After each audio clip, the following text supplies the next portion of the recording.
I am going to say something I don't say very often. People are not talking about Rolex as much as they should be. Namely, with the introduction of the Land-Dweller and just how game-changing this model is. So, a couple of months ago at Watches and Wonders, Rolex debuted this, an entirely new model family with an entirely new movement. Right off the bat, I'd describe this as feeling completely novel, but also feeling so Rolex.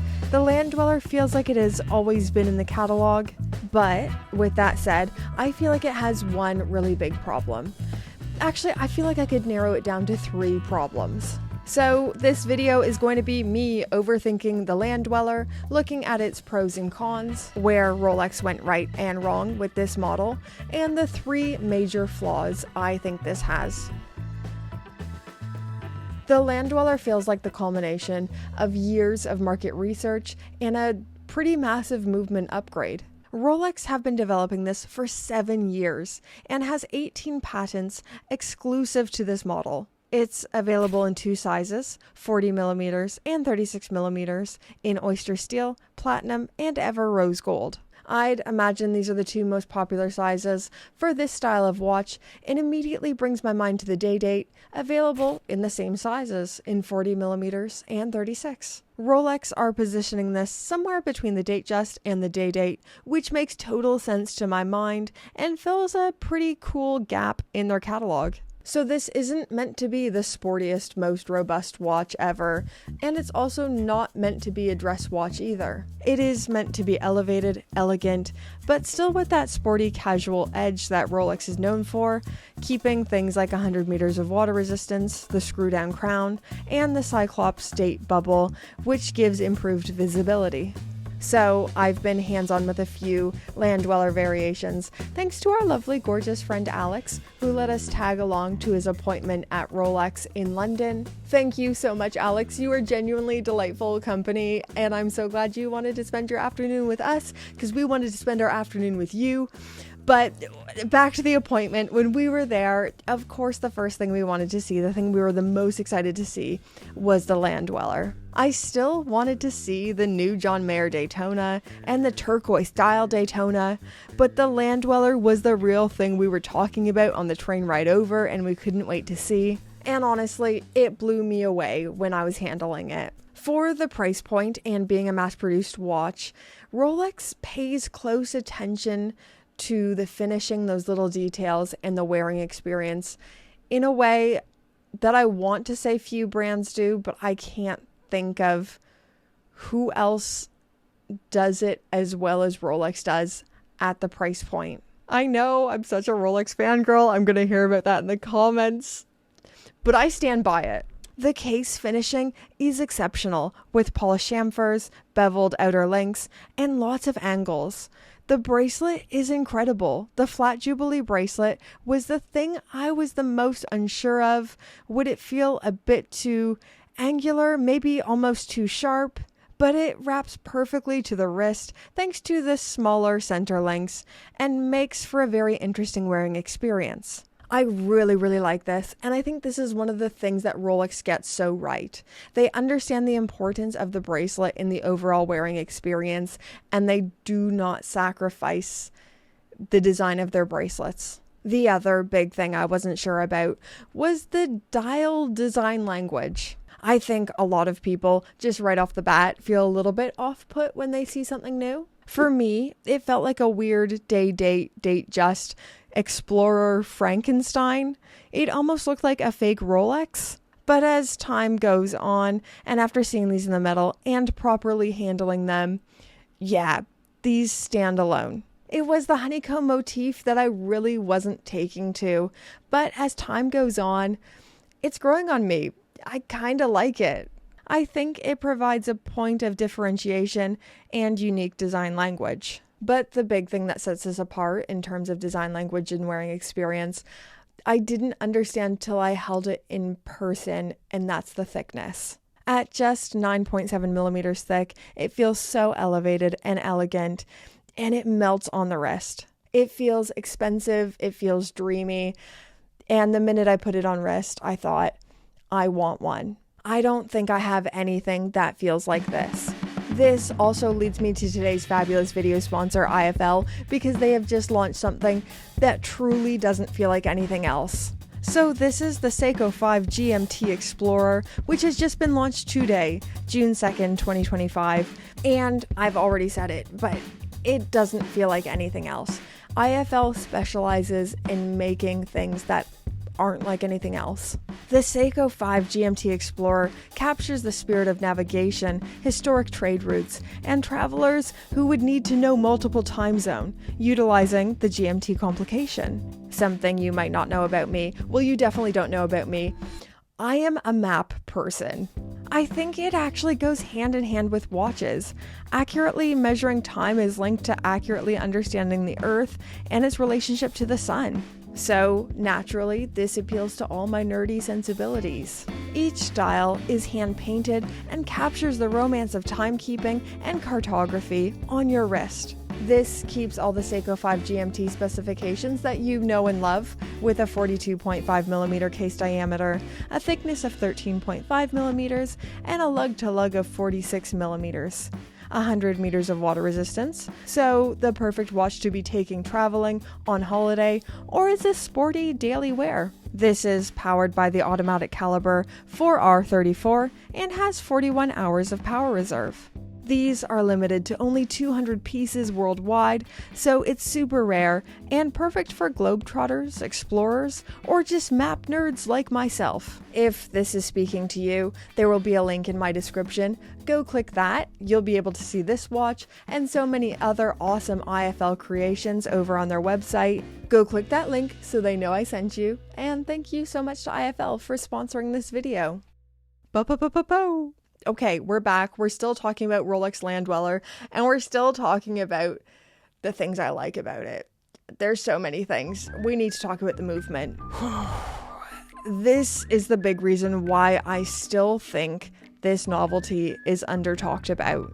Visible through the sapphire case back, which is still weird for Rolex, is the caliber 7135, which is a high beat with a frequency of 36,000 vibrations per hour and 66 hours of power reserve. Right away, that had me thinking, that's a great power reserve for a high beat.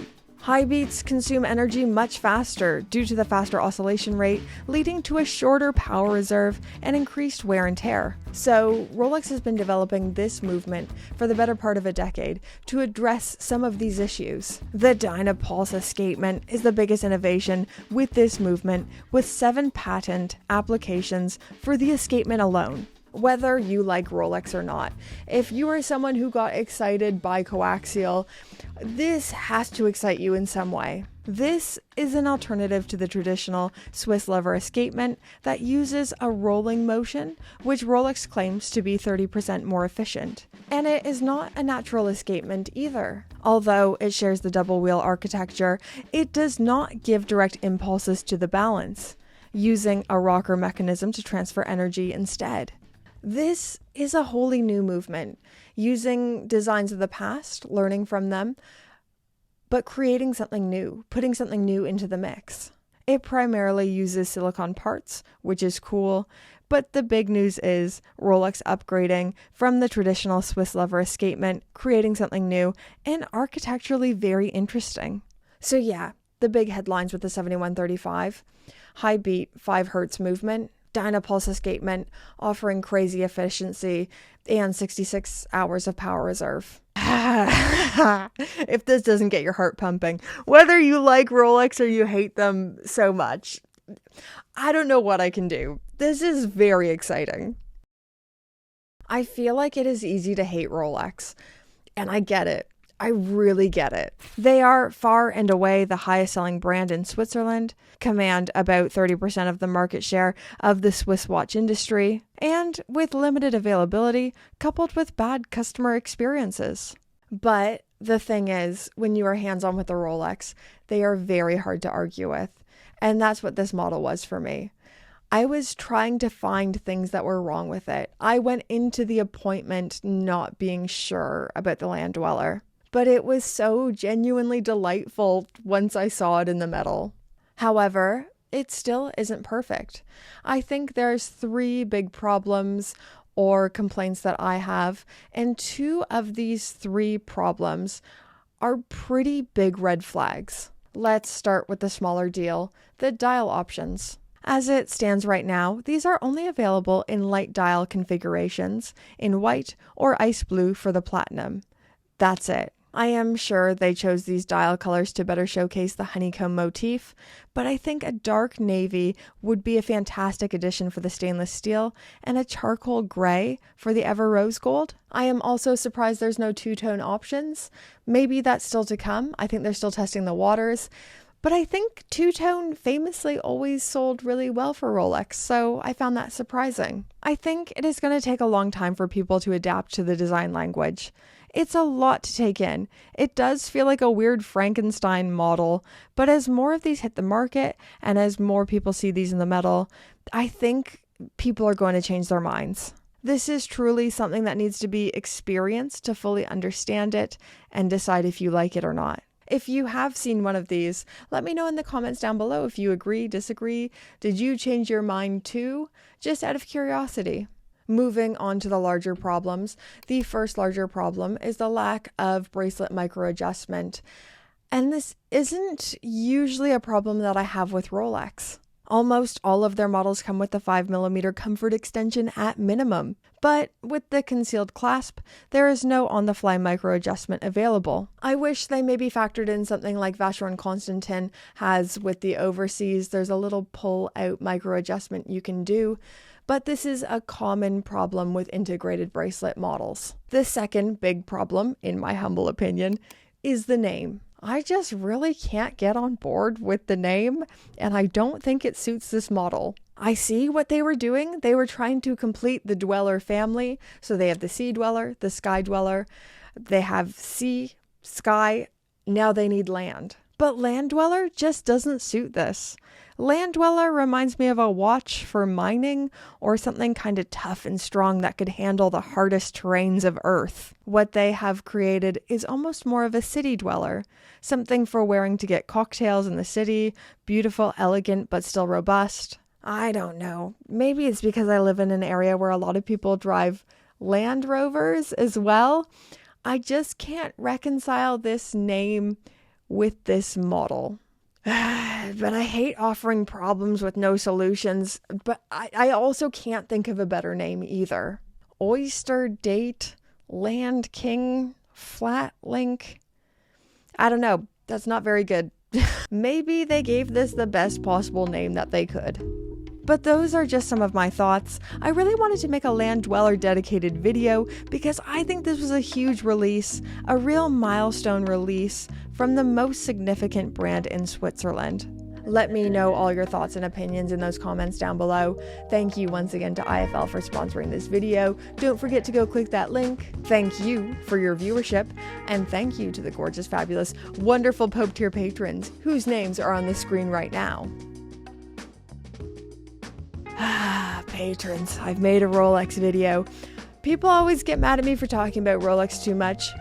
I wish I didn't love Rolex as much as I do. I feel like there's like an arc of loving Rolex. And I think a lot of people have talked about this arc and things people go through as watch collectors. I really like Rolex. Oh my goodness, could you hear that? There's strong winds outside blowing the bins around. I don't know where I'm going with this. It doesn't matter because it's about you. It's about these names on the screen. You're gorgeous. You're fabulous. You're wonderful. You have never done anything wrong in your lives ever. Thank you so much for supporting my weird little channel. I hope you keep enjoying the videos. I love making them and you're so awesome. Thank you so much. Okay, bye guys.